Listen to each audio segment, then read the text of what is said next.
Yo tout le monde, j'espère que vous allez bien, pour un part ça va nickel. Alors aujourd'hui, petite vidéo consacrée aux cadeaux de Noël que j'ai reçus. Donc mes petits cadeaux que j'ai reçus depuis le 24 et le 25 décembre. Allez, c'est parti. Alors, comme cadeau numéro 1, j'ai reçu un pyjama Star Wars. Donc noir avec le petit logo Dark Vador dessus qui fait plaisir. En plus un bon pyjama pour l'hiver. C'est tout doux, confortable. Franchement, ça fait plaisir. Donc voilà, on va passer au cadeau numéro 2. A tout de suite. On est parti pour le cadeau numéro 2. Mais oui, comme vous pouvez le voir, j'ai reçu une petite figurine qui est Camembert de Vegeta avec la transformation God, avec les cheveux rouges, qui est présent dans Dragon Ball Super, mais qu'on le voit pas souvent, on remarque. Franchement, c'est une belle transformation, tout comme une belle figurine. Franchement, de coûter au moins, je sais pas, au moins cher, franchement, avec une belle figurine officielle comme ça, avec le petit socle qu'il maintient au niveau derrière et tout, franchement, elle est carrément belle.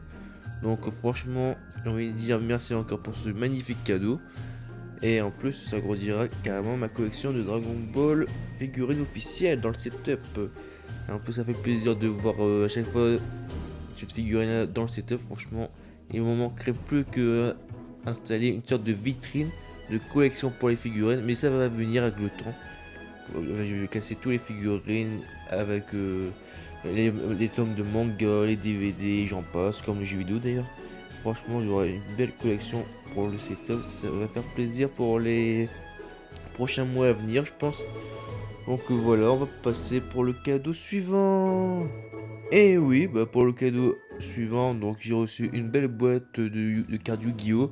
Donc des cartes à collectionner, mais c'est très bien aussi à jouer pendant des tournois officiels, entre nous, entre amis, entre potos, entre soirées et tout ça, j'en passe. Donc la boîte est sortie il y a vraiment pas longtemps, il y a quelques semaines. Donc elle s'appelle le Eldorado. C'est des cartes en or qu'on peut avoir avec des cartes rares qui peuvent même coûter cher. Donc coûter, je dirais, entre 2 à 100 euros. Et encore, même plus loin, je dirais. Mais bon, voilà. Donc dans ce pack là, on retrouve 4 boosters de 7 cartes. Donc de 2 gold rares plus 5 cartes rares dans chaque booster. Et on va voir qu'est-ce que j'ai reçu dedans, qui est aussi merveilleuse soit-elle, dans ce magnifique pack. Alors voici la première carte gold que j'ai reçue dans ce paquet Eldorado. Donc son prix minimum qui est évalué d'après le site Card Market que vous aurez dans la description pour ceux qui veulent comparer les tarifs des cartes à l'unité. Donc le prix minimum est à 2 euros et le prix maximum il est à 19 euros la carte. Juste la carte, hein. Pas le booster ni plusieurs cartes, c'est vraiment la carte à l'unité. Donc franchement elle est carrément belle avec son petit design autour doré. Franchement le design au milieu elle est magnifique, tout comme la carte. Franchement c'est une très belle carte. Et on va voir la prochaine carte. Ensuite j'ai reçu deux autres cartes gold. Donc la carte Raigeki, qui est une très bonne carte de base, mais avec son petit design doré autour, comme sur l'image au milieu, elle est vraiment stylée, carrément belle. Et à côté, nous avons Link Arc-en-Ciel peintre météorologique. Donc c'est un monstre météorologique qui est carrément belle avec son design doré. Franchement, elle est carrément belle. Rien à dire. Franchement, c'est une très belle carte. Donc, comme vous voyez, si je mets pas les tarifs à côté des cartes, c'est tout simplement que la carte coûte pas grand chose. Hein. Donc, à l'occurrence, quelques centimes ou inférieur à 1 ou 2 euros. Donc, voilà, voilà. Après, après je m'en fais. Je voulais juste comparer quelques cartes, on va dire, importantes hein, pour une estimation, quoi. Mais je vais pas les échanger ni les revendre. Je vais plutôt les collectionner, même malgré que en ce moment j'ai arrêté les tournois. Mais peut-être un jour je vais les reprendre, donc ça serait peut-être utile pour moi plus tard de les avoir. Donc c'est pour ça que je vais les garder précieusement dans mes autres cartes, dans mes classeurs et boîtes. Donc on va passer aux cartes suivantes. Alors, pour cette carte-là, c'est le chasse sauveteur, version 2 en plus, que j'ai encore jamais eu. La version 1, je l'avais, mais voilà, je crois que je l'ai changé et tout, mais bon. Après, je l'ai vraiment pas eu dans un booster que j'ai eu au trad, quoi, à l'échange, donc voilà. Mais le deuxième, elle est carrément, on va dire, carrément stylé, hein. Donc, son prix minimum, elle commence à partir de 4 euros, et son prix maximum est à 19 euros pour l'instant, parce que les prix vont varier fur et à mesure avec le temps. Donc ça va peut-être descendre ou monter, hein. Donc voilà, franchement elle est carrément belle, rien à dire. Elle va pas être parfait dans le classeur. Génial. Allez, carte suivante, on est chaud, on est parti, let's go. Et c'est parti. Alors, à ma gauche, nous avons une carte magique du sarcophage doré qui a eu pas mal de rééditions par le temps, en commune, en rare et j'en passe. Maintenant, cette fois-ci, c'est en horde, en or plutôt, vraiment magnifique. Et à droite, nous avons une nouvelle version de Plasmode de la héros de la destinée, ça, qui fait référence à Yu-Gi-Oh! GX pour les connaisseurs. Franchement, elle est belle. Franchement, ça change des vieilles rééditions, mais celui-là, il est vraiment belle. Franchement, rien à dire avec son côté doré, elle est magnifique, belle illustration. Franchement, c'est dommage que sa cote n'est pas fort montée vu sa réédition. Mais bon, après voilà quoi. Mais franchement, elle est carrément magnifique. Je suis vraiment content de la voir. Voilà la carte avant-dernière version gold du paquet. Donc c'est la neige peintre météorologique. On a beaucoup de météorologie dans ce paquet. Mais ça c'est cool de découvrir peut-être un nouvel archétype. Qui est peut-être fun, rétro, pas rétro plutôt. Bah on va dire fun, sympa à jouer quoi. Et voilà quoi. Franchement, elle est carrément belle. Ça ira comme un gant avec les autres cartes gold dans le classeur. Oh là là, ça va être magnifique. Mais franchement, les nouveautés de cette or plaqué, on va dire, elle est vraiment belle. Rien à voir avec les anciennes gold. Mais franchement, entre les deux gold, je préférais plutôt mieux celle d'avant parce qu'ils avaient un peu plus d'effet. Mais ces gold du moment, franchement, elles sont carrément belles, rien à dire, hein. Côté holographique, elle est carrément belle. Ouais, franchement, il n'y a rien à dire. C'est peut-être une autre version du gold, mais les golds, ce sont toujours aussi magnifiques. Donc voilà, on va passer à la toute dernière carte gold du paquet. Et voilà la toute dernière carte gold du paquet. Donc elle s'appelle la Sonataire Maudite. C'est une carte magique continue qui a représenté un château doré avec l'illustration. Donc vraiment, elle est très très belle en gold. Franchement, j'aime beaucoup ce petit côté holographique derrière le château, même un petit peu sur le château. Franchement, elle est magnifique. Rien à dire. Donc, vu les prix que j'ai comparés sur le site de Card Market, son prix minimum commence à 4 euros et son prix maximum, elle est à 20 euros. Mais pour l'instant, donc je pense dans quelques mois, ça va monter de prix, hein, ça m'étonne pas. Parce que ça, les journalistes, c'est quand même un archétype puissant pour les tournois, mais c'est pas trop fort par contre. Donc, vraiment pas fort. Mais il y a du potentiel quand même. Donc voilà, on va se retrouver pour les cartes rares. Ouais, pour les cartes rares. Allez, à tout de suite. Alors, en carte rare, j'ai reçu la carte Link Codeur Bavard qui se situe à celle de gauche. Donc c'est une Link 2. Un monstre cyber, bon, pour les que cyber, des Codeurs Bavards quoi. Et à ma droite, nous avons le numéro 9, la sphère Dison, qu'elle est vraiment rééditée. Là, ouais, ça faisait longtemps d'ailleurs qu'elle n'est pas rééditée. Et ça fait plaisir de la voir. Je me rappelle encore, j'ai eu au trad et tout, j'étais content. Mais ça, c'était niveau collège, donc il y a vraiment du temps, mais vraiment beaucoup de temps. En plus, genre, je suis en train de faire la collection des X6, donc ça va plutôt bien remplir mon classeur. Comme ça, franchement, super content. Deux bonnes cartes, franchement, l'une comme l'autre. Donc, dans le deck bavard, c'est franchement, on peut le tourner des versions compète, mais je sais pas à quelle puissance du compète, mais je pense qu'il y a un moyen qui top quand même.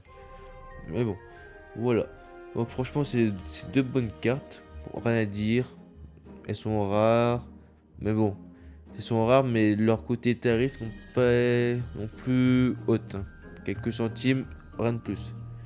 Donc voilà, on va pas passer aux autres trucs, deux autres cartes rares. Donc celle de gauche, c'est une carte piège, contre piège même.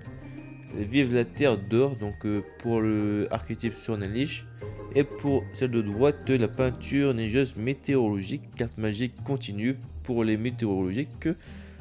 Franchement, elles sont plutôt sympas, sont belles niveau illustration, mais niveau tarif reste toujours à quelques centimes.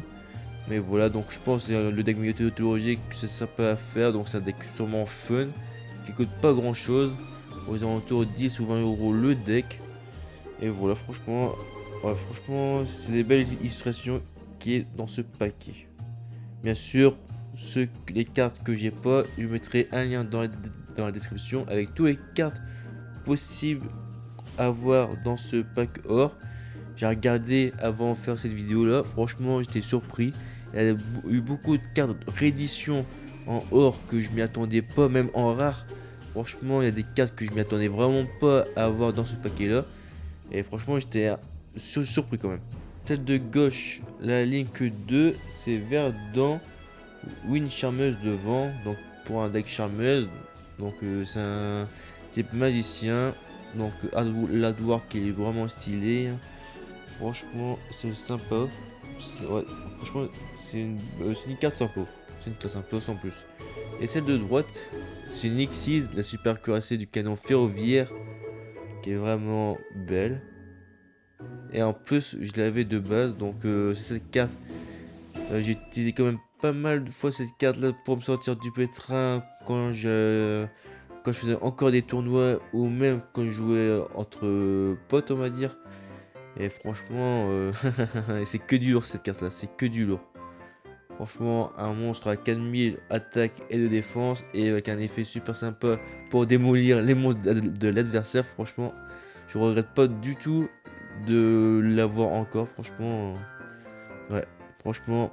Alors, pour les deux suivantes, j'ai tombé sur une carte piège et une carte magique. Donc, celle de gauche, c'est une carte piège, je continue. Peintre arc-en-ciel météorologique, toujours dans l'archétype météorologique. L'artwork est plutôt sympa, joli. Donc j'ai l'impression que ça représente un petit peu les monstres de modèle de fortune qu'on y retrouve dans la saga Yu-Gi-Oh 5D. Ça fait un peu ce style là. Mais bon. Ensuite la carte magique à droite, c'est une jeu rapide, donc qui est plutôt pas mal. Donc sur un élixir de destinée blanche. L'artwork il est carrément belle, jolie, franchement rien à dire. C'est une carte rare et mais qui coûte pas grand chose. Donc c'est pour l'archétype sur Nalish. Franchement, ouais, ça fait plaisir quand même d'avoir quelques cartes du deck sur Nalish. En cas où, si plus tard, j'aimerais bien faire ça ce deck là. Juste pour le fun. Alors pour les deux cartes suivantes, je tombe sur une carte fusion chauffeur combat face gamin. Donc pour l'archétype face gamin. Donc c'est un deck plutôt compétitif. C'était vraiment chaud. Voilà, du moins quand je faisais des tournois, j'avais pas il y avait que de sa limite. Mais ouais, franchement, c'était chaud quand même. Contre ce deck là, c'était vraiment tendu. Mais j'ai gagné plus de fois que j'ai perdu en tout cas. Ça, c'est le bon côté des choses. Et moi, j'ai joué un deck plutôt fun. Hein. Pas compète, fun, je dirais quand même. Plus fun que compète. Mais je pouvais quand même faire des choses avec ce deck là. Ensuite, celle de droite, c'est la scène ménage. Franchement, c'est une carte magique que je la voulais depuis longtemps. Franchement, pour les decks cyber, donc les decks décodeur baba par exemple, ils ont besoin de ça pour de la pioche. Et vraiment très très utile, donc x3 ou limite x2. Après ça dépend dans quelle tournure que le deck il se prend. Mais franchement, c'était une carte que je voulais depuis longtemps. Et dans cette réédition là, elle coûte pas grand chose. Mais dans les autres rééditions, elle coûte quand même une blinde. Mais bon, après ça reste toujours une carte rare. Mais franchement, celle-là, je vais la conserver obligée. Elle est carrément recherchée. Bah ouais. Du moins pour ceux qui font ce deck-là. Franchement, ouais, elle est chaud. Mais fier de l'avoir quand même. Ensuite, pour les deux cartes suivantes rares, donc j'ai eu Tonnerre Peintre Météorologique. J'ai tout pour faire le deck quasiment, on va dire. Vu d'ensemble. Et celle de droite, la Link 2, c'est le Seigneur Structure Psy Lambda. Donc c'est pour un deck du type psychique. Donc c'est pas trop mon délire, mais bon. Peut-être un jour je vais m'y mettre, mais bon. Après voilà quoi. Donc c'est deux bonnes cartes, illustration est plutôt sympatoche dans l'ensemble. Ouais, franchement, rien à dire. Elles sont bien. Elles sont bien. Et leurs tarifs, toujours, elles sont de quelques centimes. Mais c'est quand même chaud les cartes qui cotent 1 ou 2 centimes. Du style comme ça. Ouais, comparé aux autres qui volent. Qui coûtent carrément une blinde là, 80 balles, 100 balles, même 150 balles. Là. C'est horrifiant à un prix comme ça. Mais bon, apparemment, il y a bien des personnes qui sont prêtes à acheter des cartes à coûte quasiment 1000 euros. Juste pour, soit dans la collection, soit pour dans le deck, juste pour dire ouais, j'ai la carte la plus chère ou même la rareté est la plus haute quoi. Ensuite, pour les deux cartes suivantes, que deux cartes qui sont vraiment très jouées, pas très jouées, mais vraiment très utiles. Donc à la gauche, je suis le super cuirassé canon ferroviaire. C'est même ma carte préférée dans mon deck Seigneur du Temps quand j'ai joué au tournoi. Franchement, grâce à ça, j'ai gagné quand même pas mal de fois et à une de ses vitesses. Parce que à chaque fois, ce qui est bien avec son effet, parce qu'il demande juste 2 monstres du niveau 10. Et ensuite, une fois par tour, on peut détacher un matériel de cette carte et infliger 2000 points en burn sur les points de vie de l'adversaire. Donc à chaque fois, en un tour, je baissais énormément les points de vie de l'adversaire. Donc genre il arrivait toujours dans les 2000 ou 1000 ou encore inférieur. Ça c'était marrant. Et à chaque fois, en main de phase 2, j'active cette carte là, bim, moins de 2000 et il perd contre ça. Ah franchement c'est une carte que j'ai pas mal utilisée. Franchement... Ouais, franchement que des barres avec cette carte là. Et j'en ai fait rager plus d'un juste avec cette carte là. Et vraiment, ouais. Et je suis content d'ailleurs encore de la voir. Ça fait plaisir, ça rappelle des bons souvenirs quand je faisais encore les tournois. Ensuite, je tombe sur deux cartes. Donc, celle de gauche, bébé Cerazor. Donc, pour le deck dinosaure, donc le deck compète. Vraiment, vu la dernière banlist que j'ai pu voir, ça avait quand même douillé vraiment fort. Donc c'est un deck plutôt pas mal fois joué, du moins au tournoi. Mais pour un tournoi local, hein, pas pour des gros tournois. Donc voilà.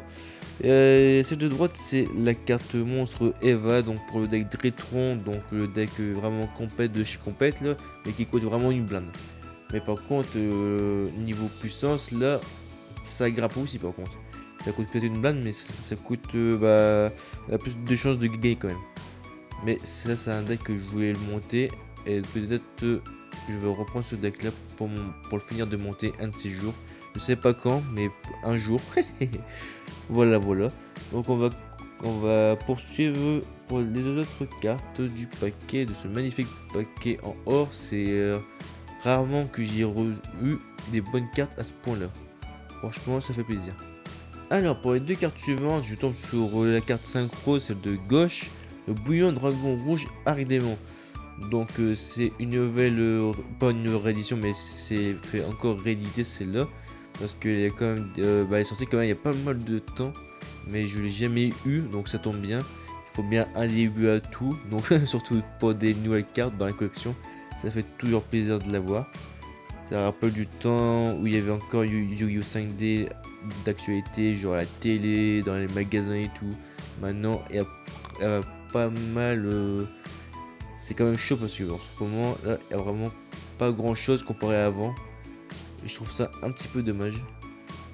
Et donc, pour celle de droite, c'est une carte fusion, donc transforme temps Fast Gamin, donc toujours pour l'archétype Fast Gamin. Donc, l'archétype, voilà quoi, il est fun.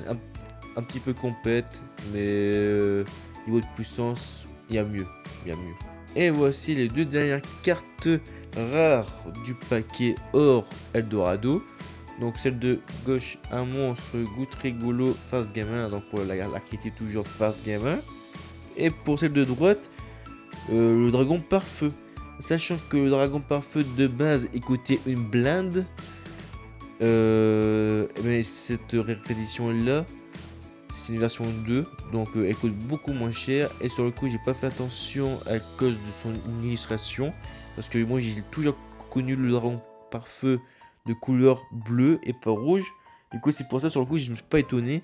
Mais vu que bah, pour faire la vidéo, je me suis aperçu de la carte. Et je me suis dit, non. Eh bah, si je l'ai. En plus, c'est une carte que je voulais carrément avoir.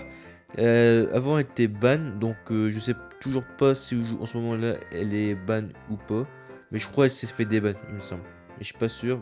Mais bon. Pour ceux qui veulent savoir, bah, je vous invite à regarder ça dans les règlements de Konami. Mais franchement, ça fait plaisir de l'avoir. Ça termine la collection pour les cybers comme ça. Et franchement, la bleue ou la rouge, peu d'importance tant que je l'ai au moins une des deux. Donc c'est. Ouais, c'est la carte que je m'attendais vraiment pas du tout. En plus, j'étais choqué donc ça fait plaisir de l'avoir. Franchement, c'est mon meilleur paquet que j'ai ouvert depuis pas mal de temps. Donc franchement, ça fait carrément plaisir. Ceux qui m'ont acheté ça, je remercie encore. Et franchement, c'est. Vous avez bien choisi ce paquet là, franchement. Je suis content. Donc voilà. Donc on va poursuivre pour le cadeau suivant. Voyons voir ce qu'il nous réserve. Alors voilà, c'est mon dernier cadeau que j'ai eu au 24 décembre. Donc c'est un suite Dragon Ball qui est vraiment plutôt confortable sur le toucher. Et c'est un bon suite vraiment confortable.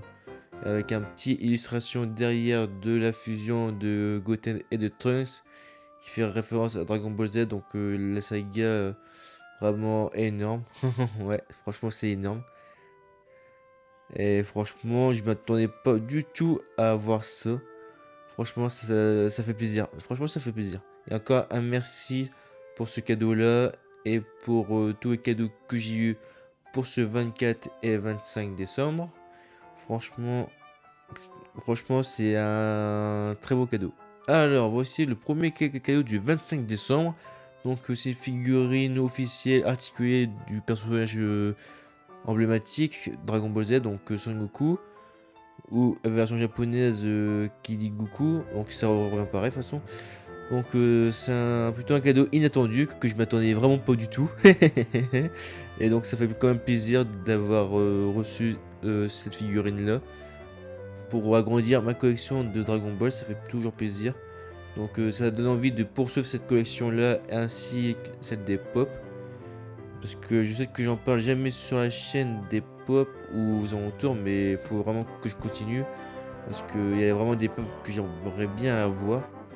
Et pour faire une belle collection surtout. Donc ça peut être pas mal dans le setup. Donc franchement, je remercie encore pour ce cadeau là. Franchement, ça fait plaisir de l'avoir. Ouais, ça fait plaisir de l'avoir. Et pour finir ce merveilleux Noël avec tout plein de jolis cadeaux. Donc le dernier cadeau que j'ai eu. Haha, la boîte mystère. Vous savez pas ce qu'il y a dedans, mais moi oui.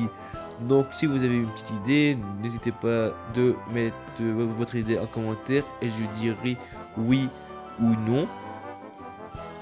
Et donc on va voir si vous avez raison ou pas les amis.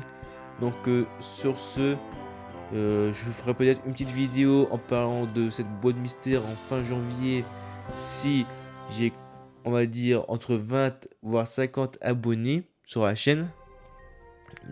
Donc voilà, donc n'hésitez pas à vous abonner et à partager la chaîne et à commenter la chaîne, je compte sur vous. Et on va se dire à bientôt donc pour une prochaine vidéo. Donc la prochaine vidéo ça sera sûrement pour du gaming, donc pour les jeux vidéo. Et voilà voilà. Donc pour le dernier mot de la fin, je remercie encore et toujours pour tous les cadeaux que j'ai reçus du 24 et 25 décembre, ça fait toujours plaisir. Et donc franchement c'est des cadeaux que je m'attendais vraiment pas, donc ça fait plaisir. Ça fait plaisir et on se dit à la prochaine. Allez bisous, ciao.